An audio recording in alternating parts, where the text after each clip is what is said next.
Back in May, I recorded episode 188 of the Triathlon Nutrition Academy podcast, where I dug into creatine gummies versus creatine powder.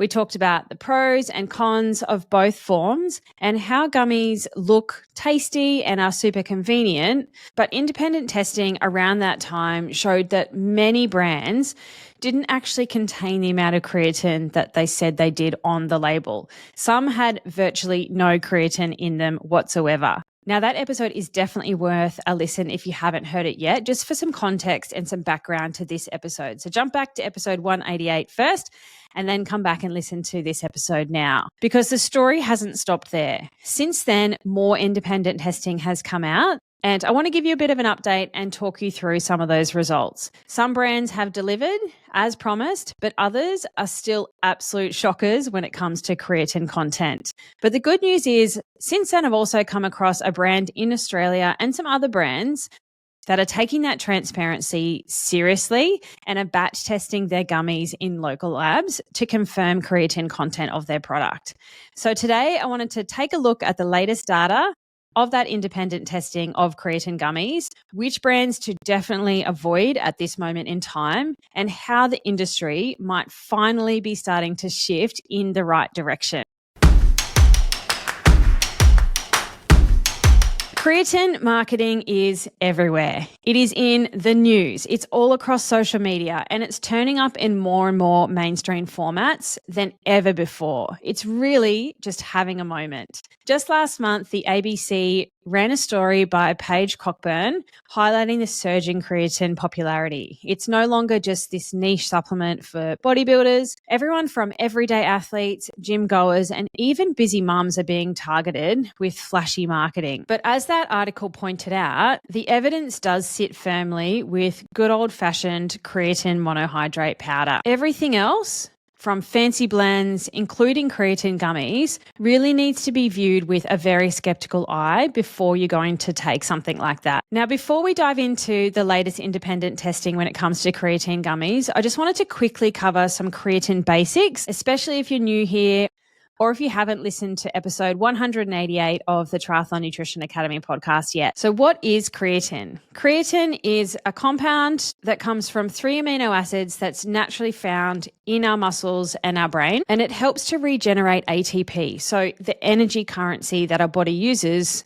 particularly for the really quick, explosive, fast type movements. So think sprinting, heavy lifting in the gym, or surging up a hill where we need a lot of strength and it's fast, short, explosive movements. Why would you supplement with creatine? Our body will maintain a certain level of creatine saturation in the muscle, and supplementing is going to help increase our muscle creatine stores. Over time, that's going to translate to better strength, increased muscle mass, and improved, particularly repeated sprint performance. There are a number of groups that are going to benefit from creatine supplementation, but I do not agree with everyone should blanketly take creatine. So some of the subgroups that will benefit are athletes in those power and strength sports, so sprinters, team sports where they've got short, sharp sprints in between more aerobic type activity. It's those short, sharp sprint surges that they will benefit from having some creatine saturation in their muscle. Think powerlifting as well. Masters athletes who are fighting this battle of decreasing muscle mass as we age, and vegetarians and vegans who might have a naturally just lower level of creatine in their muscles because their dietary sources of creatine are lower. But creatine is not a magic bullet. It's not going to shave minutes off your 70.3 time. It could help in these short, repeated bursts of high-intensity effort and maintaining or increasing muscle mass over time. Now, I'm not suggesting that everyone should go out and blindly start taking creatine supplementation without first getting advice from a sports dietitian or a sports physician first to make sure that it is what you actually are going to need, you are going to benefit from you, and it's not going to do any harm. Now, because creatine works through saturating our muscle stores, there's value in that consistency of supplementation over time. Whether you're taking it as a powder form, a capsule form, or in gummy form, one of the most important factors is the right dose for you. So don't blindly follow the everyone should take 5 grams. It is based on your actual body and ultimately getting the right dose, which is where gummies can fall short because we can't guarantee that what it says on the label is providing the dose that it actually needs. And what really shook up the creatine gummies industry this year was independent testing from James Smith. He historically was a personal trainer. He's doing lots of things now, originally from the UK and is now based in Sydney, Australia. James wasn't satisfied with the claims and the labels of the creatine gummies, so he put his own money on the line to find out what was actually inside the products. And it wasn't cheap. Each test for each brand set him back around $300 a pop. And he tested 9 of the biggest creatine gummy brands that are readily available on the internet and on Amazon right across the world, mostly in the UK and America. Now that sort of cost does add up quite quickly, but I think the results were worth every cent. And here's a quick summary of what he found. Half of the brands that he tested virtually contained no creatine at all. Overload, Unique Physique Supplement with an MNT at the end with no E, Gains Nutrition, and 2 flavors from Push Gummies, apple and strawberry, which is one of the most heavily marketed brands here in Australia. If you have a search for creatine, it is the first thing that comes up, and then you get bombarded by their ads. All of those came back with less than 0.1 gram of creatine per serve. And in practical terms, that's nothing. You're paying premium price for basically glorified lollies or candy. But not every brand failed. 4 actually delivered as promised on the label. They were My Vitamins, No Nutrition, Well Boost, and Create. These brands contained between 3 to 5 grams of creatine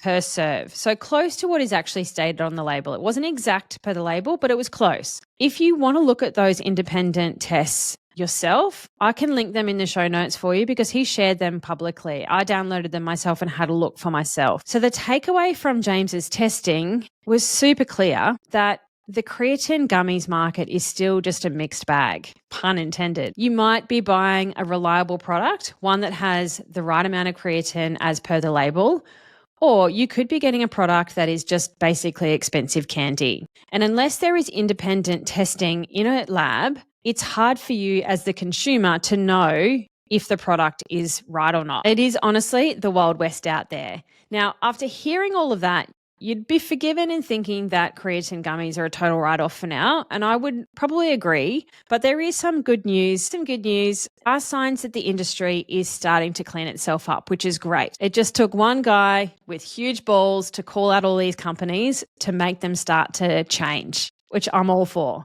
I recently came across an Australian company called Buff Bear Gummies, and they are doing exactly what I called for in episode 188 of the podcast, independently batch testing and showing that transparently to the consumer. Every batch of their gummies is tested in the ACS laboratories here in Victoria, Australia, and are proudly displayed on their website. Their most recent lab report showed that each gummy contains 1.245 grams of creatine monohydrate.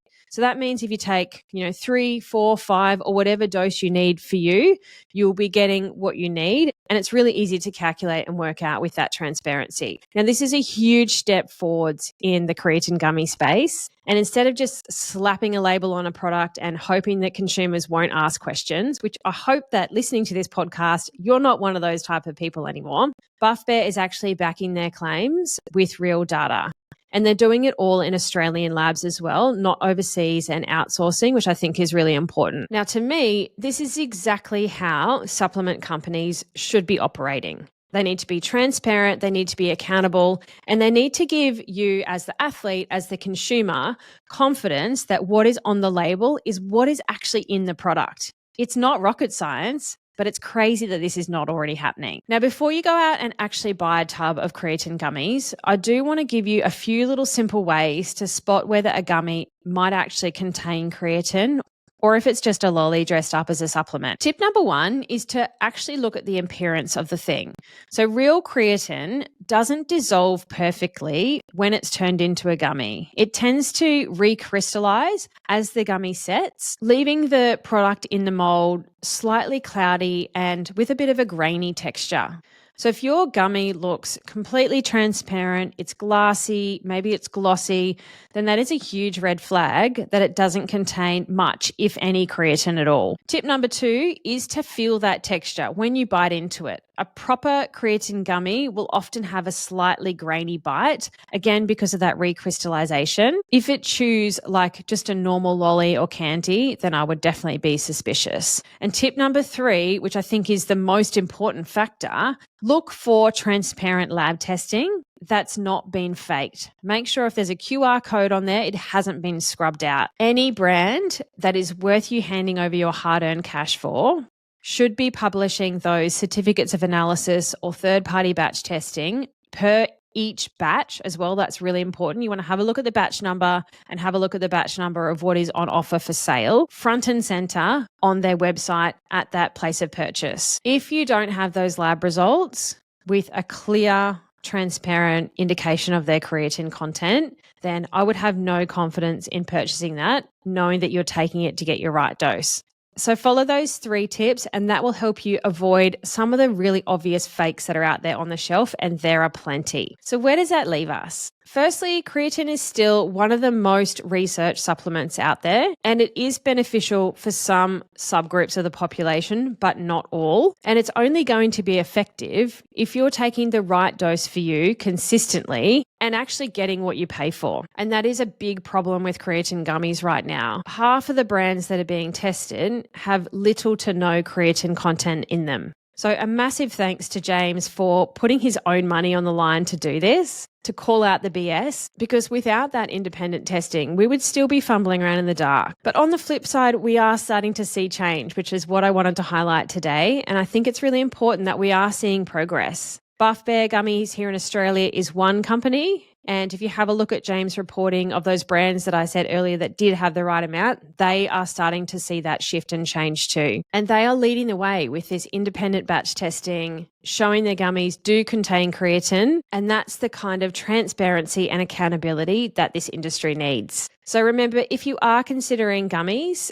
look for those red flags that I talked about and those 3 tips to identify a real from a fake. And if they're completely clear, smooth, they look like a normal lolly, and there is no lab report in sight, then that is a huge warning sign, and do not add to cart. Until more companies lift their game, then the most safe and most reliable option is still good quality creatine monohydrate powder. If you missed episode 188, go back and listen to that for the foundation of this topic. And if you want to learn how to use creatine properly in your training, to